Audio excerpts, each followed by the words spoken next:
श्रीगुरुभ्यो नमः। जगद्गुरु नरेंद्राचार्य महाराज की जय। सद्गुरु काडसिद्धेश्वर महाराज की जय। संत शिरोमणि गजानन महाराज की जय। आद्य जगद्गुरु रामानंदाचार्य महाराज की जय। सियावल्लभ रामचंद्र की जय। गुरुर्ब्रह्मा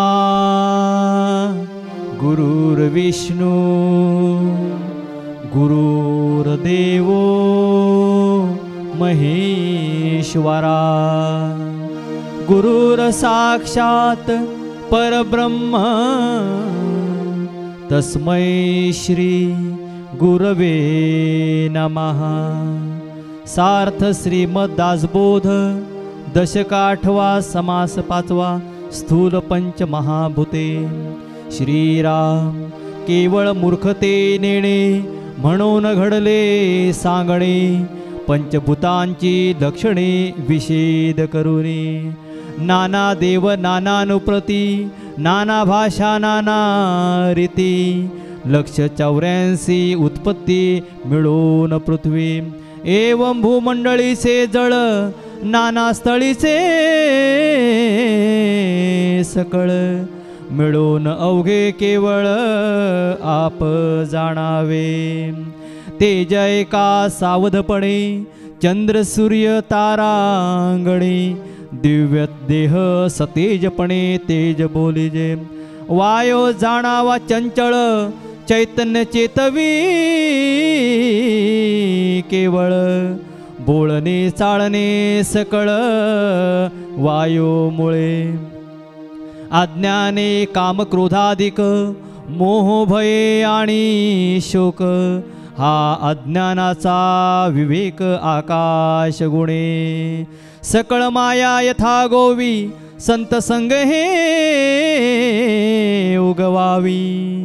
पाविजे मोक्षाची पदवी सत्संगागमे। पुंडलिक वरदे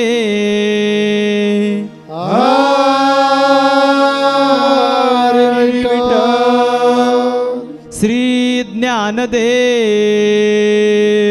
तुकाराम पंढरीनाथ महाराज की जय। जगद्गुरु नरेंद्राचार्य महाराज की जय। अनंत श्री विभूषित जगद्गुरु रामानंदाचार्य श्री स्वामी नरेंद्राचार्यजी महाराज यांच्या चरणकमलांना वंदन करून आज ह्या संत संघाला उपस्थित माझ्या सर्व गुरुबंधू आणि गुरुभगिनी यांना माझा श्री गुरुदेव। मागील समासामध्ये संत संघामध्ये आपण पाहिलं की पंचमहाभूतांची सूक्ष्म रूपे। आज दशक 8वा समास 5वा या समासामध्ये स्थूल पंचमहाभूते स्वरूपाकाश भेद या विषयावर समर्थांनी निरूपण केले। स्थूल पंचमहाभूते स्वरूपाकाश भेद म्हणजे पंचमहाभूतांची स्थूल रूपे आणि आपलं स्वरूप नेमकं कसं आहे याचं वर्णन ह्या समासामध्ये समर्थांनी केलं आहे। आणि समर्थ काय सांगतायत, ही जी पंचमहाभूते आहेत पृथ्वी आप तेज वायू आणि आकाश, ही जी पंचमहाभूते आहेत ही परस्परांमध्ये अशी मिसळून गेली आहेत की त्यांना वेगळं करणं आता शक्य नाही आहे। परंतु जेवढं वेगळंपण दाखवता येईल तेवढा दाखवण्याचा प्रयत्न ह्या समासामध्ये समर्थांनी केला आहे। जे जे जड आणि कठीण ते पृथ्वीचे लक्षणं। पृथ्वी ह्या महाभूतामध्ये पाषाण पर्वत वेगवेगळ्या रंगाची माती, शहरे मंदिरे नगरे, ईश्वराच्या नाना रचना, प्राणीविश्व, सप्तद्वीप, 9 खंड आणि जीवसृष्टी यांचा समावेश होतो। तसंच आपल्या शरीराला आकार आहे, वजन आहे, जड आहे आपलं शरीर, हे आपल्या शरीरातील पृथ्वी तत्व आहे। त्याचप्रमाणे आपल्या शरीरामध्ये हाडे, मांस, रोम, नाडी, त्वचा हे सुद्धा आपल्या शरीरातील का आहे तर पृथ्वी तत्व आहे। पिंडी ते ब्रह्मांडी ना, म्हणजे जे आपल्यामध्ये आहे तेच ब्रह्मांडामध्ये आहे। आणि हे पंचतत्व स्थूल त्याला म्हटलं आहे। स्थूल आणि सूक्ष्म असे 2 प्रकार होतात बघा। परत सूक्ष्म म्हणजे जे या डोळ्यांनी दिसणार नाही. या डोळ्यांना काय म्हटलं आहे? चर्मचक्षु. या चर्मचक्षुनी दिसणार नाही, त्याच्यासाठी ज्ञानचक्षु हवेत. त्यावेळेस आपल्याला जे सूक्ष्म आहे, सूक्ष्म म्हणजे लहान नाही. लक्षात घ्या, चीफ बोलतो आपण, हा चीफ ऑफिसर आहे. चीफचे अर्थ दोन आहेत. चीफ म्हणजे मोठा आणि चीप म्हणजे स्वस्त, हे खालचा. तसा हा प्रकार आहे की सूक्ष्म याचा अर्थ इथे हा नाही घ्यायचा की सूक्ष्म म्हणजे छोटं असं नाही घ्यायचा. तर जे अतींद्रिय आहे की या इंद्रियांच्या पलीकडचं आहे. हे डोळा एक इंद्रिय आहे. या डोळा इंद्रियांना जे दिसू शकणार नाही असं जे आहे ते सूक्ष्म. आता हे सूक्ष्म कुरुक्षेत्रावर जे चाललं होतं सगळं ना, ते धृतराष्ट्राला दिसत नव्हतं, ते बाकी कोणाला दिसत नव्हतं. पण भगवंतानं संजयला ती दृष्टी दिली होती आणि म्हणून संजय सगळं बघत होता. तसं आपण टेलिस्कोप लावून अंतरिक्षामधलं सगळं पाहतो, आकाशातलं बघतो. हा कुठला ग्रह, तो कोणता ग्रह, हा कोणता तारा, हे जसं बघतो तशा प्रकारे संजय कुठे होता? हस्तिनापुरामध्ये. म्हणजे कुठे होता? दिल्लीमध्ये होता. आणि युद्ध हरियाणामध्ये चालू होतं, कुरुक्षेत्रामध्ये. आज ही कुरुक्षेत्र हे ठिकाण आहे तिथे. तर तिथे युद्ध चालू होतं. 200-250 किलोमीटरचं अंतर आहे, जास्त असेल अंतर. तर तिथे जे चाललेलं आहे ते संजय खडून खडा सांगत होता. म्हणजे अर्जुनानं आता बाण कोणता हातात घेतला आहे, त्याचा प्रतिकार करण्यासाठी दुर्योधनानं काय केलेलं आहे, इतकी बारीक बारीक बारीक बारीक गोष्टीचं विश्लेषण तो करत होता. कसं करत होता? अंदाजपंच करता येईल? नाही करता येणार. तर त्याला अतींद्रिय म्हणजे या इंद्रियांच्या पलीकडची दृष्टी प्राप्त झाली होती आणि म्हणून तो सूक्ष्मातलं सूक्ष्म सांगू शकत होता. समर्थ रामदास स्वामी सांगतात की सृष्टी के विश्व 2 प्रकारात आहे. एक स्थूल विश्व म्हणजे ह्या डोळ्यांनी दिसतं ते, आणि एक सूक्ष्म विश्व आहे की जे आपल्याला कल्पनांच्याही पलीकडे जावं लागतं. म्हणजे डोळ्यांत दिसणारच नाही, कल्पनाही तिथे ठेंगण्या पडतात, त्याच्याही पलीकडे ज्यावेळी जाल त्यावेळी ते ज्ञानचक्षूनच सगळं विश्व दिसणार आहे. म्हणून काही जे लोक आज शेरे मारतात, टीका करतात, अध्यात्म थोतांड वाटतं असं, कारण अध्यात्मशास्त्रामध्ये ह्या ज्ञानचक्षूंना फार महत्त्व आहे. ते ज्ञानचक्षूंनी पाहिलेले जे संतांनी आहे ते आपल्याला कल्पोकपित वाटतं, परंतु तशा प्रकारे ज्यावेळी आपण आपल्यामध्ये दृष्टी प्राप्त होते त्यावेळेला आपल्याला ते खरं वाटतं. डॉक्टर प वी वर्तक होऊन गेले, पुण्यामध्ये एक डॉक्टर होऊन गेले. ते आज कदाचित असतीलसुद्धा, आम्हाला परफेक्ट नाही सांगता येणार. तर त्यांनी मंगळावर आपला आत्मा मंगळावर घेऊन गेले आणि मंगळ ग्रहावरून त्यांनी भ्रमण करून आले आणि त्यांनी एक पुस्तक लिहिलं, मंगळाची स्मरण यात्रा नावाचं पुस्तक लिहिलं. त्या पुस्तकामध्ये जे वर्णन आहे मंगळ ग्रहावरचं तेच आता शास्त्रज्ञ सांगू लागलेले आहेत. ज्यावेळी मंगळावर आमचं विज्ञानाचं यान गेलं आणि तिथून जी काही फोटोग्राफी करून आली ते जे वर्णन आहे आणि डॉक्टर पवी वर्तकाने लिहिलेलं जे पुस्तक आहे, यानाच्या अगोदर लिहिलेलं पुस्तक आहे, तंतोतंत आहेत संदर्भ. तात्पर्य असं की जोपर्यंत आपण पाहिलं नव्हतं ह्या स्थूल डोळ्यांनी तोपर्यंत आपल्याला ते कल्पोकपित वाटत होतं. असं असू शकत नाही. आमच्या संतांनी सांगितलं 21 स्वर्ग आहेत. समर्थ रामदास स्वामींच्या दासबोधामध्ये सांगितलं आहे 21 स्वर्ग आहेत, सप्त पाताळ आहे, अनंत कोटी ब्रह्मांड आहेत. आता जसं जसं त्याचा उलगडा होतो तसं तसं आपण ते मानायला लागलो. अनंत कोटी ब्रह्मांड आहेत हे आपण आता मानलेलं हे सर्वश्रुत आहे, त्यालाच आकाशगंगा असं म्हणतात. अजून पृथ्वीसारखा कुठेतरी परग्रहावर मनुष्य लोक असेल का, हा संभ्रम आहे आपल्याला. कदाचित त्या शोधापर्यंत विज्ञान पोचलं तर नंतर ते म्हणणार हां संतांनी सांगितलं होतं ते खरं आहे. तेव्हा क्षुल्लकशा गोष्टीवरून किंवा आपल्या अल्पज्ञानावरून कधी रिमार्क मारायचे नसतात. हे नसेलच असं म्हणायचं नसतं. का? कारण ते आपलं अर्धवट ज्ञान असतं. संतांनी जे पाहिलेलं आहे ते उपासनेतून त्यांना जे दिव्य दृष्टी निर्माण झाले त्याच्यातून त्यांनी ते कथन केलेलं आहे. तर आपले समर्थ रामदास स्वामी आपल्याला काय सांगतात की हे स्थूल हा जो देह आहे या स्थूल देहातून आपण पाहिलं तर आकाश, पृथ्वी, अग्नी, वायू आणि पाणी ही 5 तत्व आपल्याला दिसतात.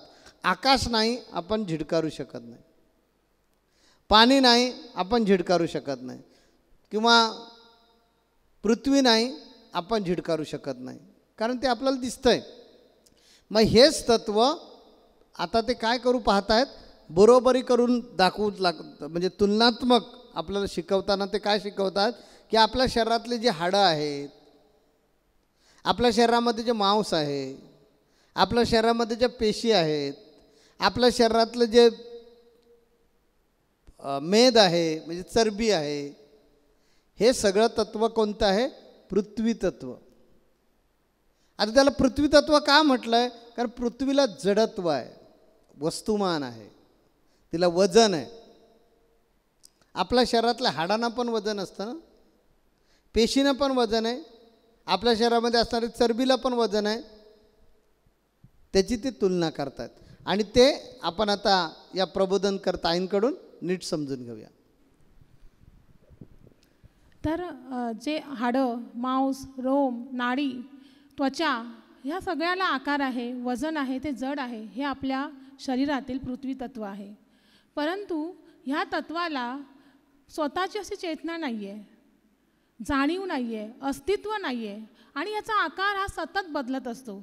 त्यामुळे हे पृथ्वी तत्वसुद्धा आपलं स्वतःचं खरं स्वरूप नाही. पुढे आप म्हणजे पाणी, मृदू आणि ओलेपण तितुके आप.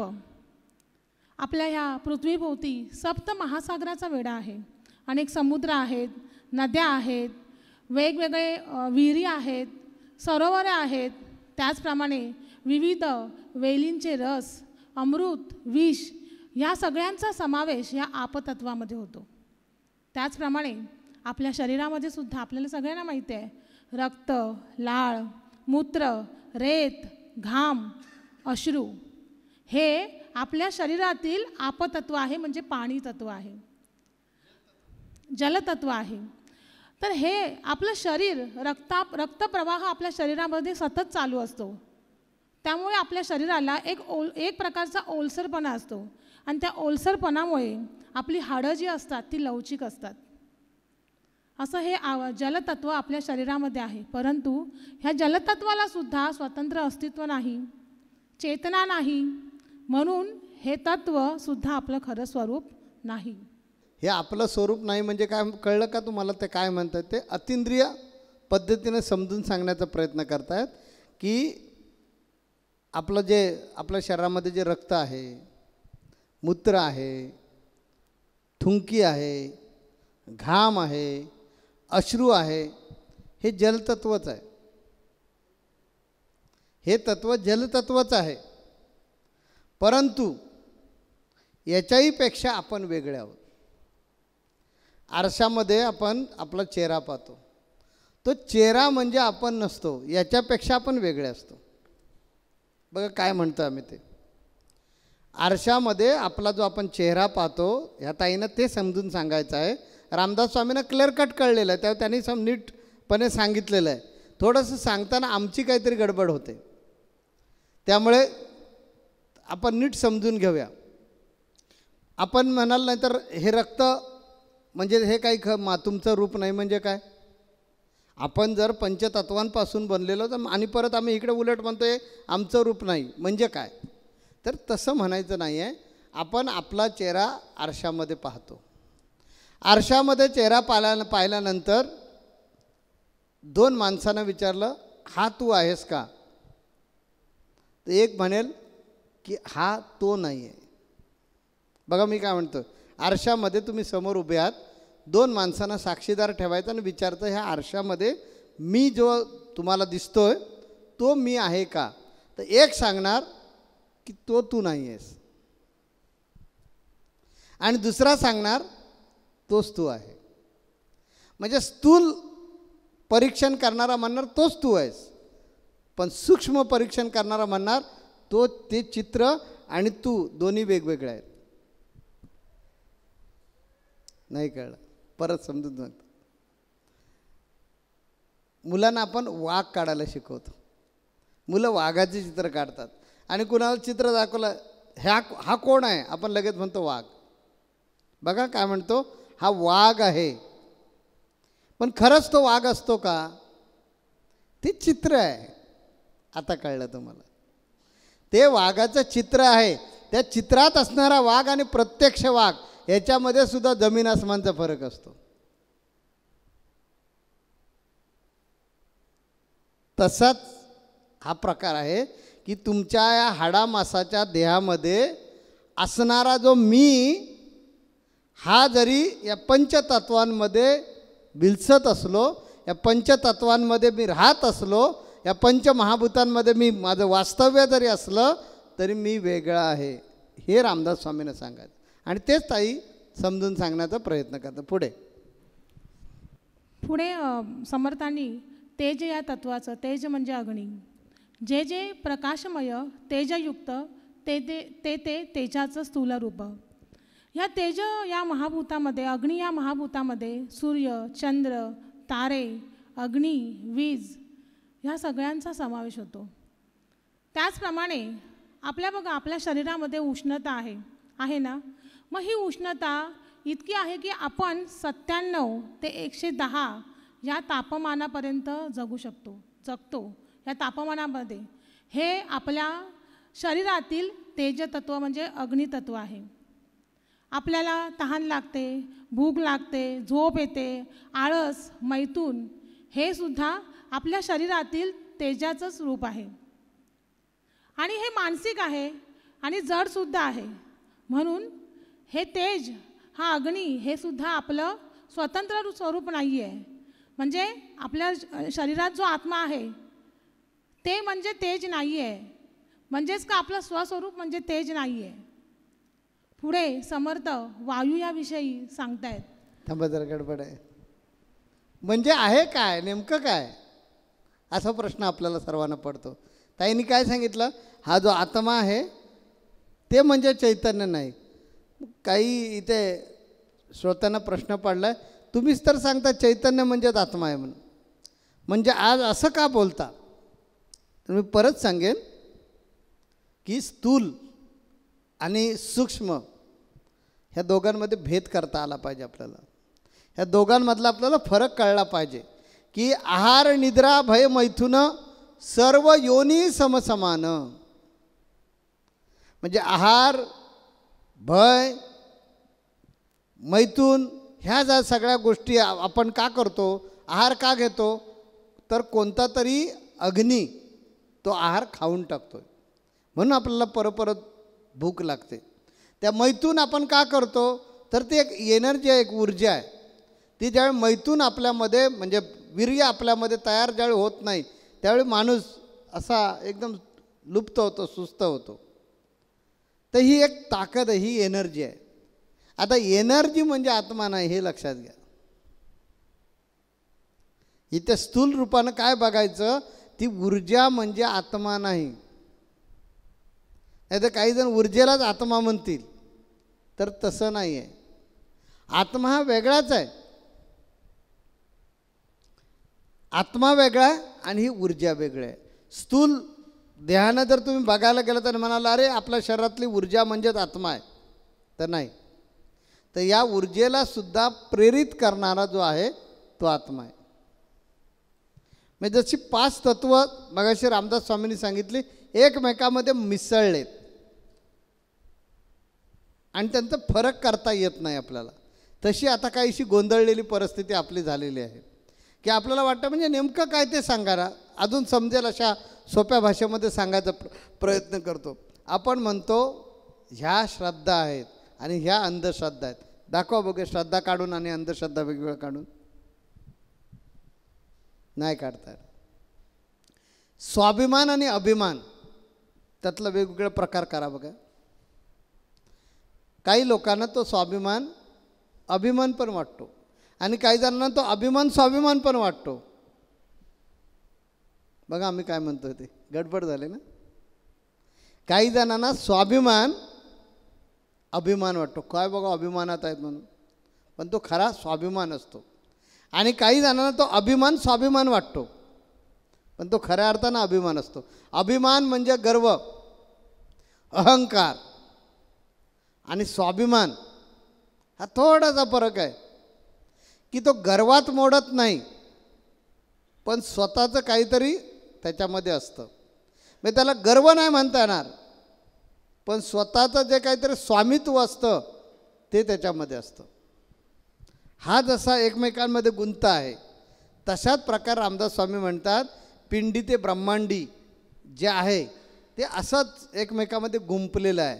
कशामुळे गुंपलेलं आहे? मायेमुळे गुंपलं आहे. आणि म्हणून त्याचं आपल्याला विभाजन करता येत नाही. म्हणून मोठमोठे जन्माला आले तसेच निघून गेले. कारण मायेचा गुंताच इतका विचित्र आहे की या गुंत्यातून बाहेर पडता येत नाही. नारद मुनीसारख्या एका तपस्वीला, एका ब्रह्मर्षीला सुद्धा भ्रम झाला आणि तो गेला भगवान कृष्णाकडे, म्हणाला मला एक बायको दे म्हणून. तुला काय करायचं 16,108 बायका, एक दे ना. पण त्यांच्या हे लक्षात आलं नाही, हा 16,108 बायकाच काय, परंतु प्रत्येक सजीवाच्या हृदयामध्ये एकाच वेळी असू शकतो. पण मायेमुळे भ्रम झाला आणि म्हणाला की 16,108 बायकांच्या तिथे ह्याला बायका आहेत त्यातली एक दे. भगवान कृष्ण म्हणाला घेऊन जा. का? तर ते त्याच्यात कशातही अडकलेले नाही आहेत, ते सगळ्यात आहेत पण कशातही अडकलेले नाहीत. त्यांनी सांगितलं होतं ना गवळणींना, ज्या वेळेला मथुरेमध्ये दूध दही घेऊन जायची वेळ आली, त्या नदी आडवी आली. नदी आडवी आल्यानंतर भयंकर भरलेली नदी आडवी आली. त्यावेळी सांगितलं हशीलदान दे, म्हणजे टोल भर आणि जा. म्हणजे आताच्या भाषेमध्ये टोल द्या आणि जा, म्हणजेच हशीलदान द्या.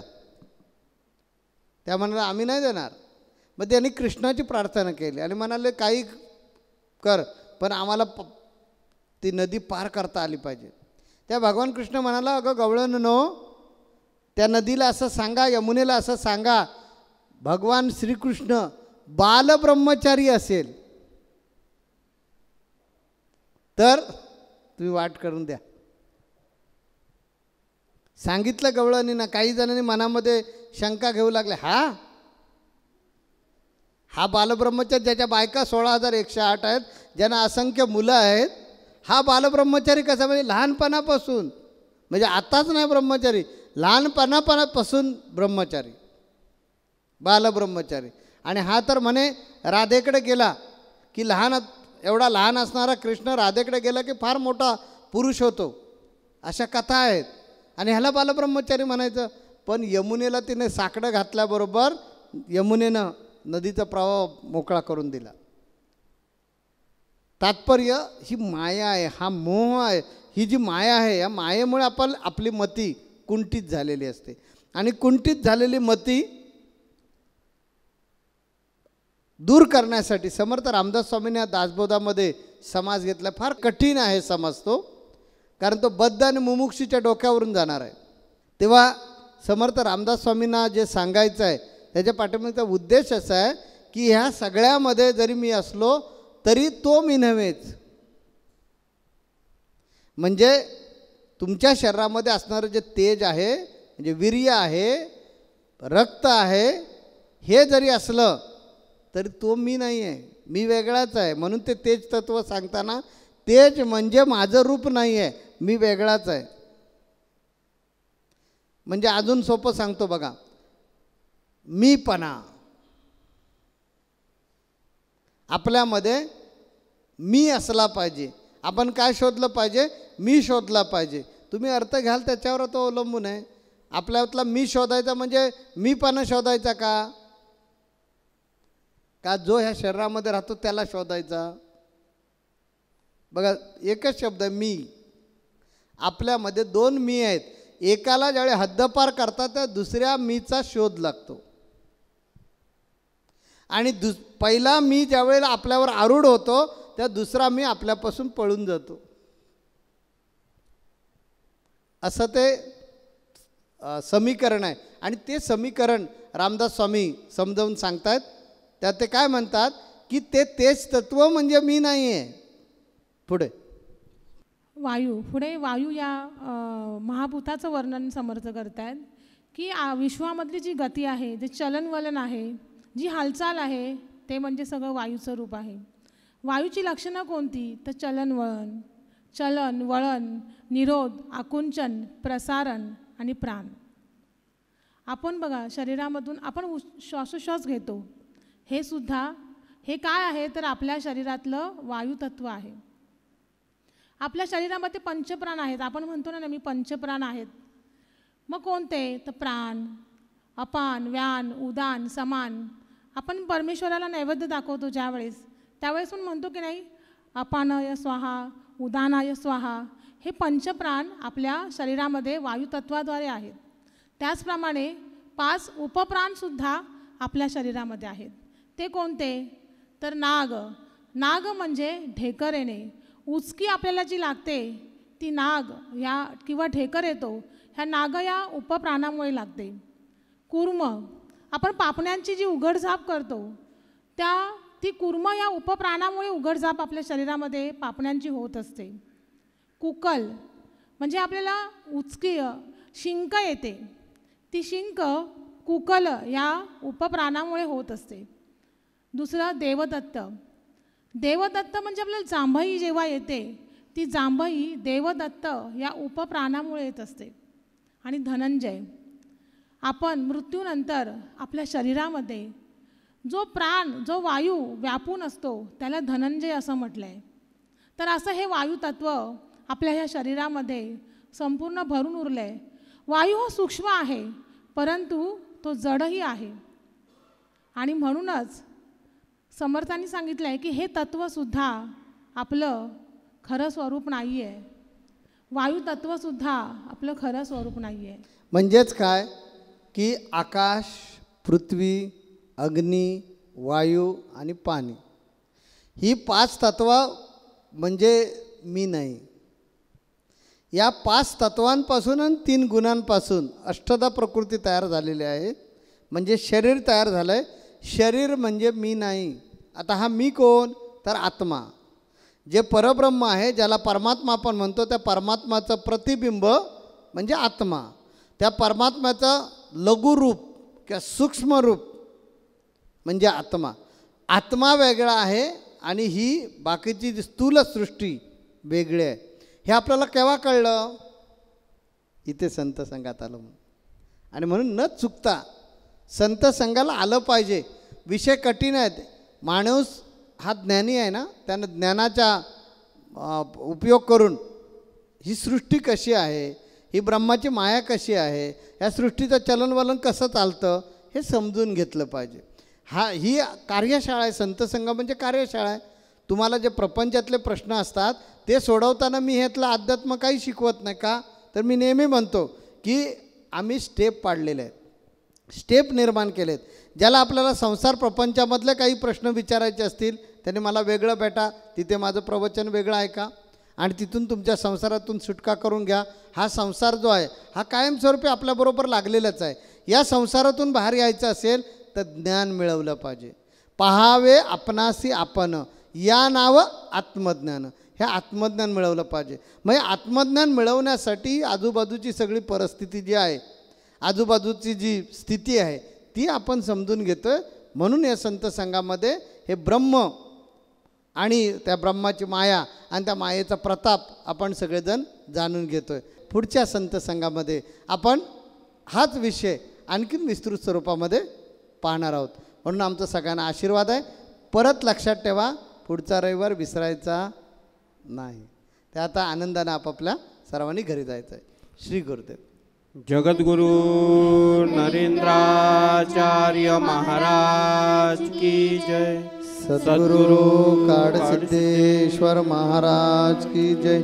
संत शिरोमणी गजानन महाराज की जय। आद्य जगद्गुरु रामानंदाचार्य महाराज की जय। सिया वल्लभ रामचंद्र की जय।